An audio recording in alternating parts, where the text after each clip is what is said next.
Hello, guys. Welcome, everybody, to Purple Eyes Podcast. I am your host who bleeds purple and gold, Isaac here.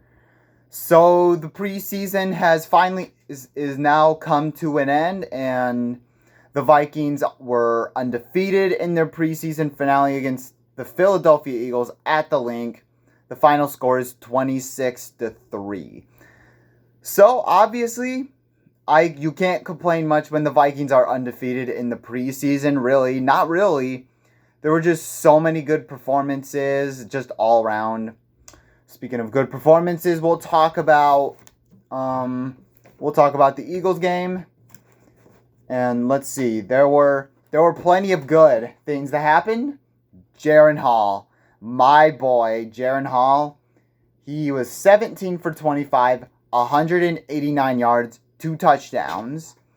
This dude was he was amazing, man. He absolutely lit up the Eagles, especially in the first half. He had good pocket awareness. He was manipulating the pocket. He was just out there just balling out. He took on while taking on 2 sacks. Man, he was balling out, man. Jaren Hall was. Man. Jaren Hall, he also he led the team's offense in the first half. All 4 drives all of them resulted in 20 points. So he got 20 points in the first half. Jaren Hall, he was responsible for 23 of the 26 points for the Vikings. Jaren Hall, it's already clear, as daylight that fans, right now, Jaren Hall is quarterback 2. He's earned it already. He needs to do it because I thought his confidence was shot after the Raiders game. I was wrong. Jaren Hall needs to be that guy. I'm serious. He needs to be the quarterback 2. There's nothing to see from Nick Mullins at all. And I would be fine with exploring the unknown skill set that Jaren Hall has playing with the ones. He should be the backup to Sam Darnold. Sam Darnold's going to be quarterback 1, obviously. Jaren Hall needs to be the quarterback 2. And I better not see Nick Mullins.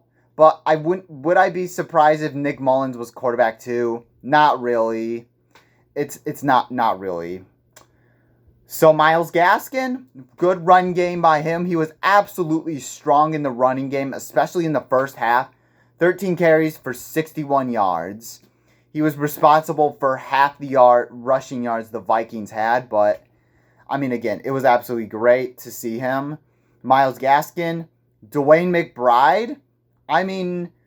The numbers don't indicate how good he played. 11 carries for 34 yards. You may look at that stat and says, he had an okay day. Oh, man, he was battling out there. Matt Corral and the offensive line did him no favors. Dwayne McBride, one play in particular where the blocking was atrocious on a screen pass attempt by Dwayne McBride, but he broke 2 tackles and managed to get 8 yards. Avoiding a TFL, got the most out of what he could do. I don't think Dwayne McBride's going to make the roster, but he was really solid on Saturday. Lucky Jackson, 4 catches for 53 yards. Lucky Jackson, he is absolutely amazing. On one play, he mossed an Eagles defender while it should have been a penalty on the Eagles cornerback where he was playing the receiver and not the ball. But he still made a play and absolutely mossed him. Mossed the heck out of an Eagles defender. Bro. Lucky Jackson, I don't know how he came up with that, but that was a sick catch, man. Love to see more out of him. N'Keal Harry, 2 catches for 38 yards. Had that epic leaping grab for a big-time play to get the Vikings closer to the red zone. Really nice job by N'Keal Harry. Trent Sherfield, 3 catches for 20 yards. Multiple first down conversions. Good job by him. Overall, I forgot to mention the whole run game has been super, super solid, not just for this game. They had 119 yards. The box score may suggest 3 yards a carry, but that doesn't indicate how good the run game was.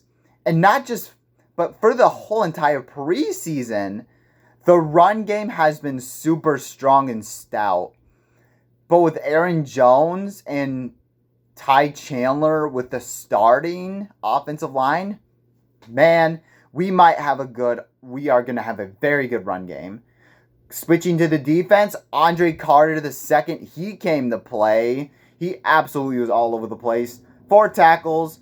He had one interception, 2 sacks, a forced fumble. He had a very nice forced fumble to start off the second half and help the Vikings get a field goal out of that. Nice. He was absolutely all over the place. Andre Carter II, he was a baller. It's just kind of tough, to fit in with one of the defensive ends. I don't think he's going to make it either. And also, Dwight McGlothern, man. How about Dwight McGlothern? The box score may suggest they had 3 tackles. I mean, I think he balled out. He did a phenomenal job. He had 2 fourth down stops. One where he had a TFL where the Eagles were attempting to run the ball. And Dwight McGlothern, in spite of facing a illegal block in the back, still made a TFL on the running back and got a stop. And the other one where he had a quarterback hit, what the stat box says, Dwight McGlothern, though, he got after the quarterback. He didn't bring him down, yes, but he still made an attempt to wrap up the quarterback, but the quarterback had to throw a prayer of a pass, though, to get it away, which honestly was still a good play by Dwight McGlothern. I mean, he was amazing, man. Dwight McGlothern, man, I see you there, man. Levi Drake Rodriguez, he was some nice stuff, too. He penetrated the run and got some nice pressures up front. He was nice. Will Reichert, I mean, man, we might have a kicker who might break the Vikings' kicking woes.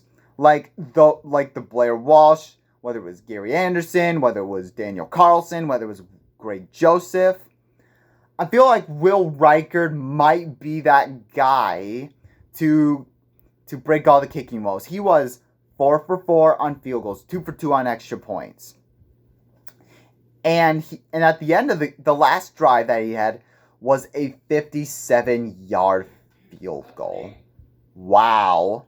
That's impressive for a kicker, to be honest with you. So, I mean, good Lord, man. Will Reichert, he's been perfect throughout the whole entire preseason, though. And yes, it's just preseason, but you also can't miss these kicks. Sorry if I started.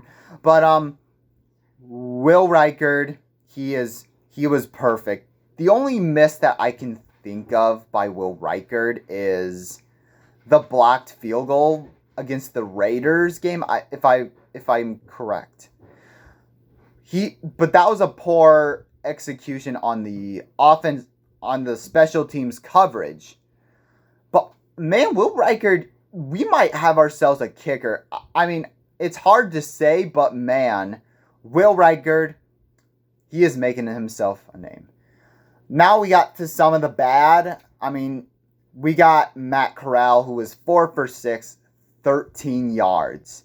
Bro, that's abysmal. He was lucky to not have getting away with 1 interception. He held on to the ball too long for the running backs, so they are back in the field. And the defenders, he gave the defenders time to bring the running back down. Matt Corral was pedestrian. I mean, it's obvious Jaren Hall's the better quarterback than him. It's clear as daylight. Walter Rouse, the left tackle, I mean, bro. He had one of the, if not one of the worst blocking attempts that I have seen. The Vikings were, I don't know which possession this was, but the Vikings are marching down the red zone. Jaren Hall is slinging the ball. He is lighting up the Eagles defense. And Walter Rouse on 3rd down, he had he had such a half-hearted and lazy-hearted blocking attempt on one of the Eagles defenders. He just ducked and just swayed to the left and swayed to the right for some reason. Like, what was that about? And he got his quarterback killed. He got Jaron Hall killed out there. Luckily, it was not a major injury, but you basically still killed your quarterback. That's not acceptable if you do that. And not only that, you kill momentum that should have been a touchdown instead of a field goal. Walter Rouse was awful. That weak block attempt, I better not see him on the 53-man roster. And a couple players on defense, Jalen Williams, I mean, he was abysmal all game long. One in particular where he got bullied right off the bat by a tight end, and he still had a chance, to make a play, but instead he did a spin-a-rooney halfway. He did a spin-a-rooney in midair for some reason, and yes, I know he made a last-second, attempt at a tackle. He made the tackle, but you still had a couple chances, to make a play and not get it as bad as it was, but he still allowed a 20-plus yard play by an Eagles tight end. He was terrible.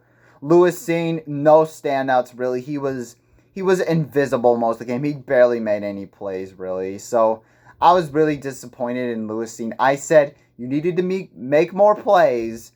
It just was not the Cleveland Browns game that you cannot just show out, but you have to make more plays on top of that. But he did not do that at all. Very disappointed in Lewis Cine, but other than that, man, I mean, I am really happy. And just my overall takeaway from the entire preseason is there are so much depth behind.